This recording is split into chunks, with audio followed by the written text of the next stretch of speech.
last weekend, and I was talking to this acquaintance, and I was like, yeah, I do stand-up comedy. And they looked at me like dead in the eyes, and they were like, oh my gosh, you are so brave. I could never do that. I would die of embarrassment. And I like kind of thought about it for a second, and I was like, you're an open heart surgeon. No. I could never do what you do. Someone would actually die. And like, I know like stand-up's like hard and stuff, but like I'm just up here talking. Like for all you guys know, like I didn't even wash my hands before I got on stage. So. Yeah, but I'm about to give this mic back to everyone. So I had to go run an errand in River North today. I had to go try on a bridesmaid's dress. And anytime I go to River North, I feel like I have to like dress the part, you know? I have to look like I have expendable income. So I go to the bridesmaid's fitting, and it went super well. I said yes to the dress. Well, I didn't have an option. My friend picked all the dresses. She said if I didn't pick one, I was out of the wedding. And I already bought my plane ticket, so I definitely need that. All my friends are married. I'm not.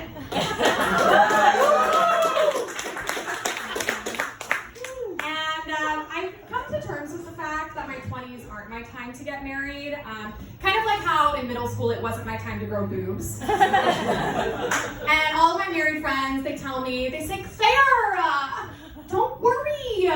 It'll happen when you least expect it. And I'm like, isn't that something they say in scary movies? Like, should I be afraid? I am not ready to die. But I do know when you are the bride at a wedding, you get a lot of attention, and I love attention. Come on, give it up for me. Woo! Yes, thank you. And I know where this attention comes from. It's because I'm an only child. Yeah. I do have a brother.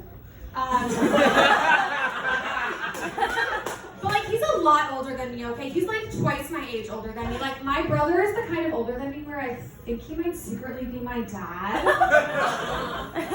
I'm still waiting on the family meeting, but I will tell each and every one of you when I find out.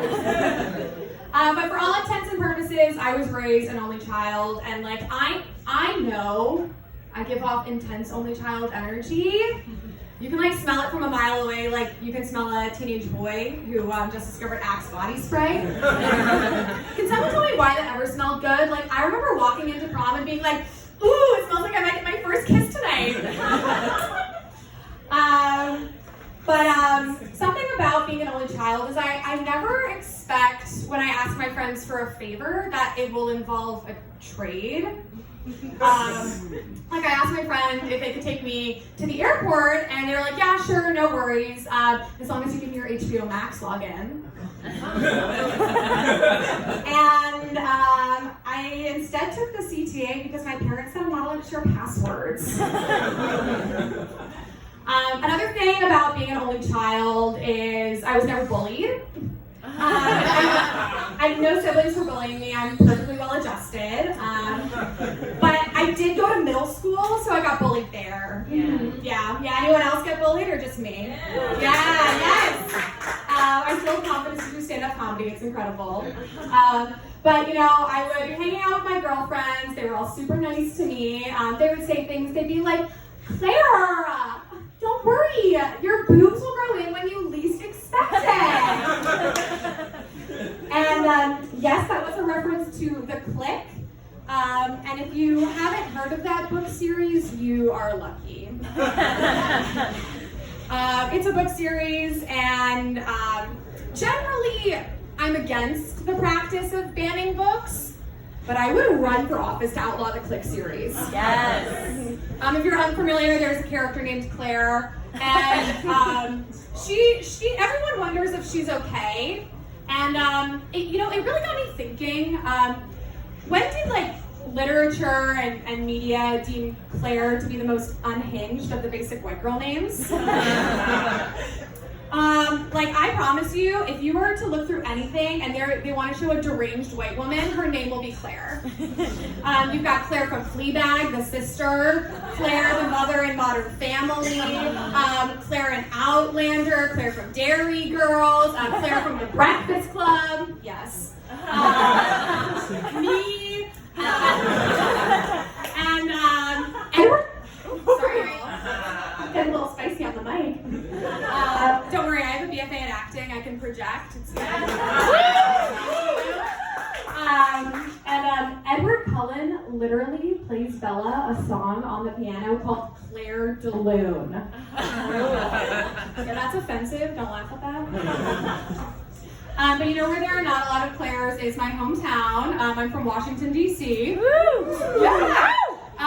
My one friend is from DC, so I know why she's whooping, but anytime anyone else like cheers for DC, I'm like, are you okay? Like, we don't have a sports team. Like, our basketball team is called the Washington Wizards. That's the lamest team name I've ever heard.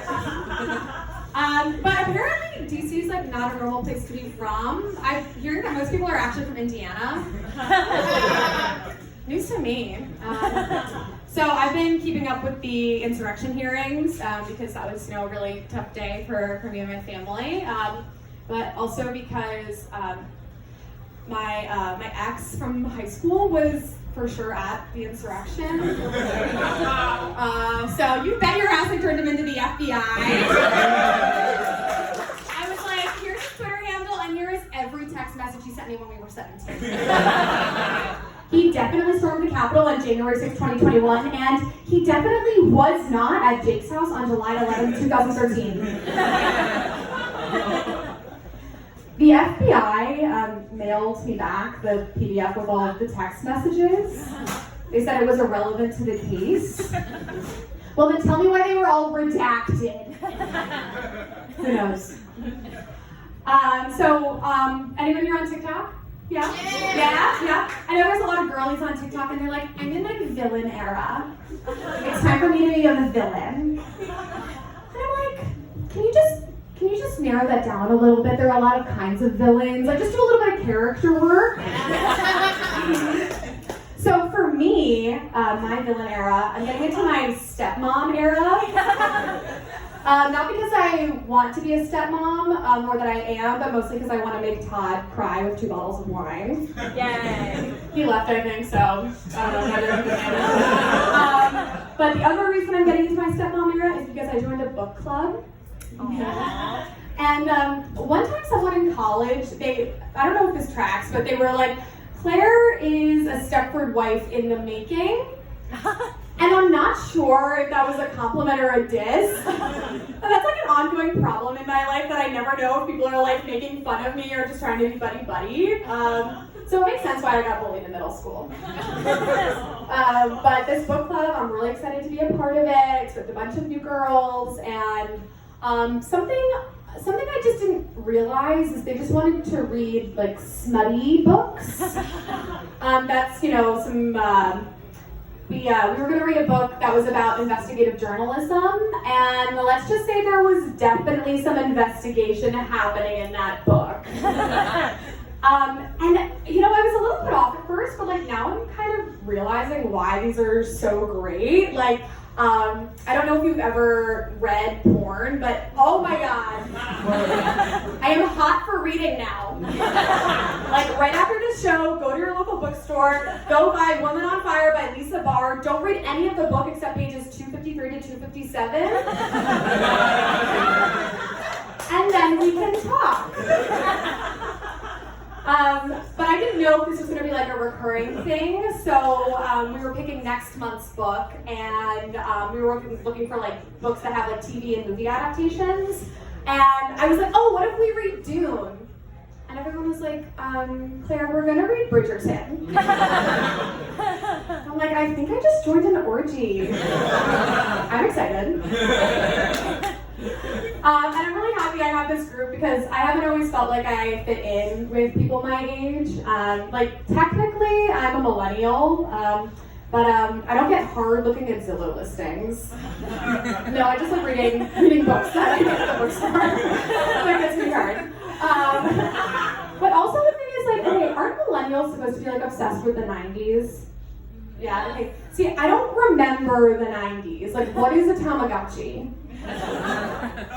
Okay, I know some people get offended at that. Like, it's a joke. I know what a Tamagotchi is. It's like an old version of Stardew Valley. But like, if you meet anyone ages like 25 to 28 and they say they're a 90s kid, they're a liar. Literally, my first memory is 9/11. I'm from DC. I'm allowed to say that. I'm a primary source. And you know what? If you were born in the later half of the 90s, sorry to break it to you, but you're a 2000s kid, okay? I know you had your Neopets and your iPod Shuffle. Woo! Yep, and I know you had those over-tweezed eyebrows. Don't pretend like you didn't. And here's the thing. Just give it 10 years. It'll be back in style, I promise. But I also feel like I don't really fit in with Gen Z either. And that's because I don't have a $20,000 brand deal with Athletic Greens. They said I didn't have enough followers. But you know, come to think of it, I think I actually identify as more of a boomer. Yeah, 9 p.m. is a great bedtime. Speaking of which, it's getting a little late. I need to go home and do my skincare routine. Thanks so much, I'm Claire Malkie.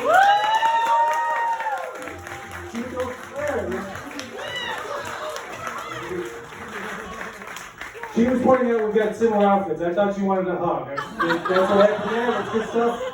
You know what else?